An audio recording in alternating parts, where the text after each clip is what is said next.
ओम शांति 23 अगस्त 2022। बाबा के महावाक्य। मीठे बच्चे, अब यह पुराना घर छोड़ बाप के साथ चलना है। इसलिए इस घर शरीर से ममत्व मिटाते जाओ।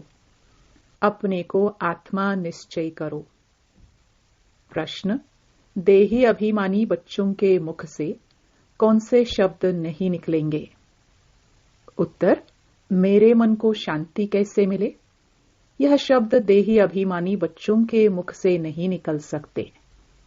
देह अभिमान वाले ही यह शब्द बोलते हैं, क्योंकि उन्हें आत्मा का ज्ञान ही नहीं है। तुम जानते हो, आत्मा का स्वधर्म ही शांत है। मन के शांति की तो बात ही नहीं। आत्मा अपने स्वधर्म में टिक जाए तो मन शांत हो जाएगा। आत्मा सो परमात्मा कहने वाले इस बात को समझ नहीं सकते। गीत मरना तेरी गली में। ओम शांति। बच्चे जानते हैं मरना किसको कहा जाता है। आत्मा शरीर से अलग हो जाती है, उनको मरना कहा जाता है। यहाँ बच्चे जानते हैं हम जीते जी शरीर से अलग हैं और अपने परमपिता परमात्मा के साथ उनके धाम जाने वाले हैं। जो आत्माएं जा नहीं सकती हैं, उनको योग से पवित्र बना रहे हैं। इसको कहा जाता है नॉलेज। रूह को नॉलेज मिलती है। यह बच्चे बच्चे कहने वाला कौन है? परमपिता परमात्मा, जिसको सभी भगत याद करते हैं। आत्मा समझती है पतित पावन बाप मुक्ति जीवन मुक्ति देने वाला है। उनको तो अपना शरीर है नहीं, यह लोन लिया है। हमको भी यह छोड़ना है और जिसका घर है उनको भी छोड़ना है। वैसे तुम बच्चों का भी यह पुराना घर है। इनमें खिड़कियां आदि सब हैं। तो बाप कहते हैं, बच्चे, यह पुराना घर सबको छोड़ देना है। मेरे साथ घर चलना है। इसलिए जीते जी इस घर से ममत्व मिटाते जाओ। अपने को आत्मा निश्चय करो और बाप को याद करो। यह तो बच्चे जानते हैं, दो चीजें हैं, जीव और आत्मा। मनुष्य जब दुखी होते हैं तो जीव घात करते हैं, आत्मघात नहीं। आत्मा जानती है शरीर के कारण आत्मा को दुख होता है, इसलिए उनको छोड़ना चाहती है। तुम्हारी आत्मा जानती है कि अभी हम दुख धाम में हैं। यह शरीर भी पुराना घर है। बाबा ने समझाया है, यह अकाल तख्त है जो छोड़कर फिर दूसरा लेना होता है। तख्त के बदले घर कहना ठीक है। घर में खिड़कियां आदि होती हैं, इसलिए शरीर को घर कहा जाता है। तख्त के ऊपर राजाई की जाती है। इस समय तो दुख धाम है। हाँ, यह जरूर है, आत्मा को घर अर्थात नए शरीर में बैठ फिर सिंहासन पर बैठ जाना है, राजाई करनी है। दुनिया में ऐसा तो कोई नहीं जिसको बाप से राजाई मिलती है। जब तक बाप ना आए तब तक बादशाही कैसे मिले? तुम जानते हो, बाबा हमको शहंशाह बनाने आया हुआ है। जैसे राजाओं से महाराजाएं बड़े होते हैं ना। तो बाप कहते हैं, तुमको राजाओं का राजा बनाया जाता है। तुम्हारी आत्मा जानती है यह पुराना घर छोड़ना है। आत्मा को पहले सतो प्रधान घर मिलता है। सतो प्रधान गुणवान आत्मा है तो शरीर भी ऐसे ही सतो प्रधान मिलता है। आत्मा समझती है कैसे हम आत्मा को घर मिलता है। ऊंच पवित्र आत्माओं को शरीर भी ऐसे ही मिलेगा। पावन बनेंगे तो पावन घर मिलेगा जरूर। जब पावन बनाने वाला आए तब तो हम पावन बने। खुद कहते हैं, बच्चे, तुम याद करते थे, अब मैं आया हूं। कल्प कल्प इस शरीर में आकर यह यज्ञ रचता हूं। इनका नाम ब्रह्मा रखना पड़ता है। इनको एडॉप्ट किया जाता है। गृहस्थ व्यवहार में रहते तुमने बुद्धि से सब कुछ पुरानी चीजों का संन्यास कर अपने को आत्मा निश्चय किया है। अभी जीते जी सब संबंध तोड़ने हैं। बाप कहते हैं तुम्हें इस पुरानी दुनिया में रहना नहीं है। समझाया जाता है हमारी एम ऑब्जेक्ट है नर से नारायण व मनुष्य से देवता बनना व स्वर्ग की बादशाही पाना। यह भी समझाया है कि मनुष्य सृष्टि एक ही है जो चक्कर लगाती है। इनको झाड़ भी कहते हैं। बड़ के झाड़ से भेंट की जाती है। उनकी आयु बहुत बड़ी होती है। यह झाड़ जब नया है तब हम देवताए ही रहते हैं। अभी तो पुराना हो गया है। इसमें सब गरीब हैं। पाई पैसे का व्यापार करते हैं। अभी तुम बच्चे ज्ञान रत्नों का व्यापार करते हो। बाप से रतन ले फिर औरों को देते हो। अब तुम्हारी श्रेष्ठ हीरे जैसी बुद्धि बनती है।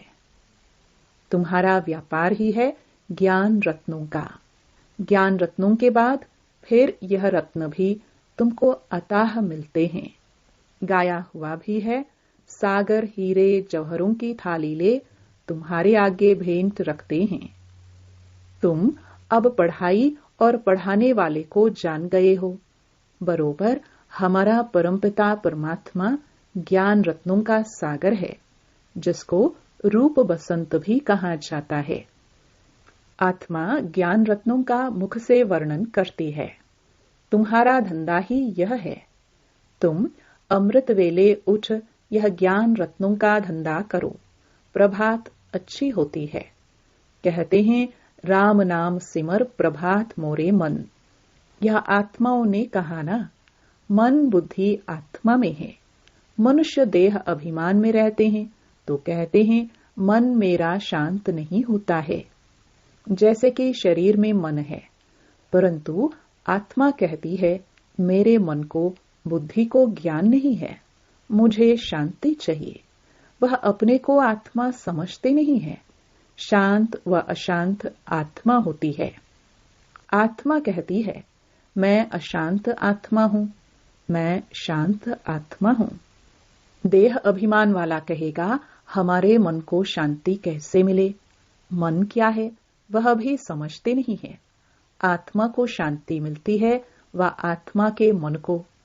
पहले तो आत्मा को जानना पड़े। आत्मा का स्वधर्म शांत है। यह शरीर तुम्हारे ऑर्गन्स है। उनसे चाहे काम लो चाहे स्वधर्म में टिको। सन्यासी भी इस बात को नहीं जानते। वह तो कह देते आत्मा सो परमात्मा, परमात्मा सो आत्मा। परंतु ताकत कैसे मिले जो शांति में रह सके। जब बाप को याद करे तब ही ताकत मिले। सिर्फ शांति से भी कोई फायदा नहीं। वह समझते हैं हम आत्मा सो परमात्मा।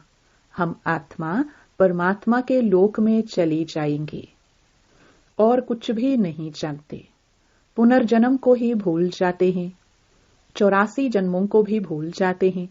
बाप सम्मुख समझाते हैं तुम समझते हो कि अभी हमें बाप के गले का हार बनना है। हम असुल उस बाप के गले का हार थे। अब नाटक पूरा होता है। नाटक में एक्टर खेलते भी रहते हैं और टाइम भी देखते रहते हैं। अभी नाटक पूरा होता है। बाकी इतना टाइम है। टाइम पूरा हुआ सब एक्टर आकर खड़े हो जाते हैं। फिर ड्रेस बदली कर घर चले जाते हैं। हूबहू तुम्हारा भी ऐसे ही पाठ है। बाप आया है लेने लिए। यह प्रश्न ही नहीं उठता आत्माएं वहां होंगी व नहीं। हमारा काम है वर्षा लेना। जरूर आत्माएं होंगी तब तो आती रहती हैं, वृद्धि को पाती रहती हैं। अभी भी आती रहती है ना। तब तो बर्थ कंट्रोल आदि करते हैं। आत्माओं को वहां से स्टेज पर आना ही है। फिर बर्थ कंट्रोल क्या करेंगे। जो कुछ बची कुची आत्माएं हैं सब आएंगे। इसलिए तो वृद्धि होती रहती है। वृद्धि होनी ही है। यह तुम बच्चों को पता है। जो कुछ पिछाड़ी वाले रहे हुए होंगे वह आते जाएंगे। जैसे मच्छर देखो रात को आए और सुबह को देखो तो सब मरे हुए होंगे, परंतु उनका कोई हिसाब किताब थोड़ी ही है। यह जो बड़े बड़े साइंसदान हैं, वह कितना माथा मारते रहते हैं, खोज करते रहते हैं। जैसे ज्ञान की ऊंचाई है तो माया भी कम नहीं है। देखो आसुरी मत पर क्या क्या बना रहे हैं, श्रीमत क्या कहती है और साइंस वाले क्या करते रहते हैं। सुख भी है तो इन चीजों से विनाश भी होना है। साइंस और साइलेंस, तुम सदैव बाप को याद करते रहते हो साइलेंस में। उनको फिर साइंस का कितना घमंड है, कितने एरोप्लेन बारूद आदि हैं। साइंस पर साइलेंस की विजय होती है। कई कहते हैं मन जीते जगत जीत, परंतु माया जीते जगत जीत कह सकते हैं। आत्मा अशरीरी हो बाप के पास चली जाएगी। कहते हैं मन के संकल्प विकल्प न आए। बाप कहते हैं यह तो जरूर आएंगे। मामेकम याद करो। हम आत्मा अपने साइलेंस होम मुक्ति धाम में जाती हैं, पियर घर जाती हैं। बुद्धि में यही रहता है बाबा आया है, हमको ले जाएंगे। गाइड बाबा ही है। कहते हैं मेरे लाडले बच्चे, मैं तुमको साथ ले जाऊंगा। कोई ने भी घर का रास्ता नहीं देखा है। अगर एक ने देखा हो तो बहुत देख ले, वह जाना भी सिखलावे। यहां से मनुष्य तंग होकर कहते हैं जाए, सतयुग में ऐसे थोड़े कहेंगे। सुख धाम को ही सब याद करते हैं। बाप कहते हैं मैं सबको ले जाऊंगा मच्छरों के दृश्य। वह सिर्फ कह देते हैं बौद्ध की आत्मा निर्वाण धाम गई। अगर वह चला गया तो बाकी सब उनकी इतनी वंशावली कैसे जाएगी, कोई जा नहीं सकते हैं। मैं तो जा सकता हूं ना, मैं आता ही हूं ले जाने के लिए। सतयुग में तो कितने थोड़े होते हैं। इस समय तो आत्माएं कितनी अताह है, मच्छरों सदृश्य है ना। सबको ले जाना एक बाप का ही काम है। बाप कहते हैं मेरे गले का हार बनने से फिर विष्णु के गले का हार बनेंगे। गिरेंगे भी पहले। वह पुजारी बनते हैं तब रावण के गले का हार बनते हैं। आखिरीन यह हालत हो जाती है। तुम जानते हो हम आधा कल्प सुख में और आधा कल्प दुख में रहते हैं। रावण के गले का हार पहले पहले देवी देवता धर्म वाले बनते हैं, फिर और धर्म वाले आएंगे, वह भी रावण के गले का हार बनेंगे। अंत में सभी रावण के गले का हार बन जाते हैं। यह ड्रामा का खेल ऐसा बना हुआ है जो सिवाय बाप के और कोई समझा ना सके। पॉइंट्स तो बहुत मिलती है ना समझाने के लिए। नक्शल में कहा जाता है एक बाप को याद करो, पतित दुनिया को कैसे पावन बनाते हैं, और फिर गले का हार पहले पहले कौन बनते हैं, यह बुद्धि में रहना चाहिए। बरोबर हम असल में अपने बाप के गले की माला है। फिर बाबा हमको सूर्यवंशी चंद्रवंशी बनाते हैं। फिर रावण का राज्य होता है। यह सृष्टि का चक्र कैसे फिरता है तुम जानते हो। नंबर वार स्कूल में सब सब्जेक्ट में 100 मार्क्स तो कोई नहीं लेते हैं। हाँ, कोई एक सब्जेक्ट में 100 मार्क्स मिल सकती हैं। इसमें भी मार्क्स हैं। दैवी गुण धारण करना कितनी बड़ी सब्जेक्ट है। सारे चक्र का राज भी समझाना है। कोई में गुण कम है, मुरली अच्छी चलाते हैं, नंबर वार तो होते ही है ना। जो पास होते हैं वह गले का हार बनते हैं। बाप तो परफेक्ट है, उन जैसा परफेक्ट कोई हो नहीं सकता।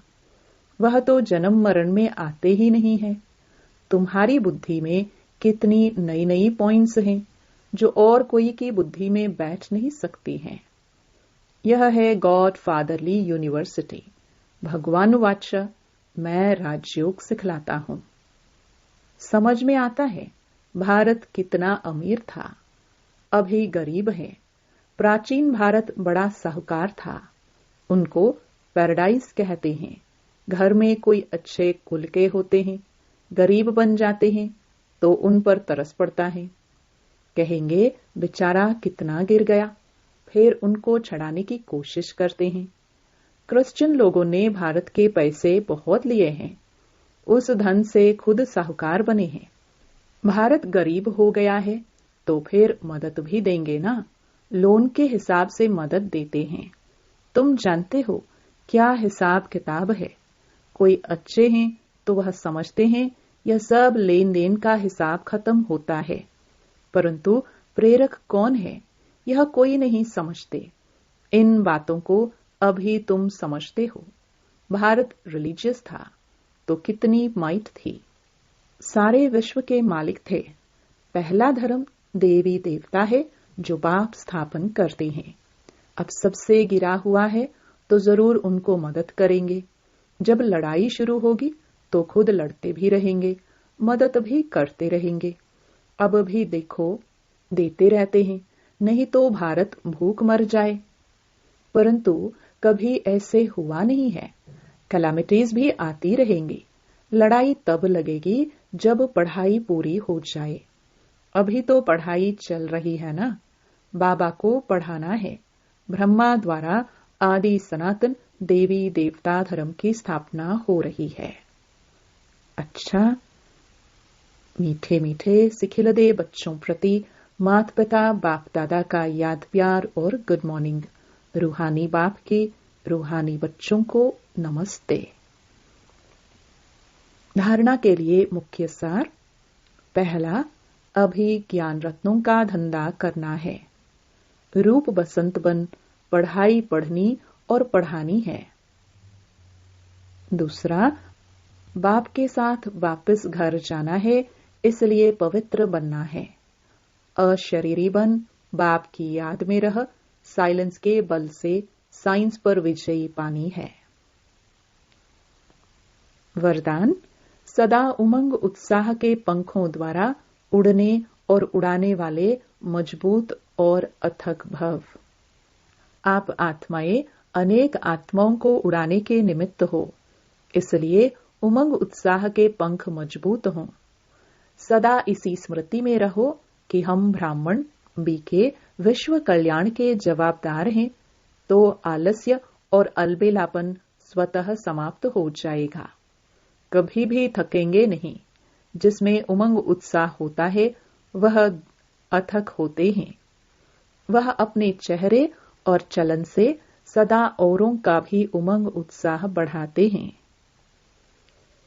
स्लोगन, बाप के संग का रंग लगा हुआ हो तो सब बुराइयां सहज ही परिवर्तन हो जाएंगे।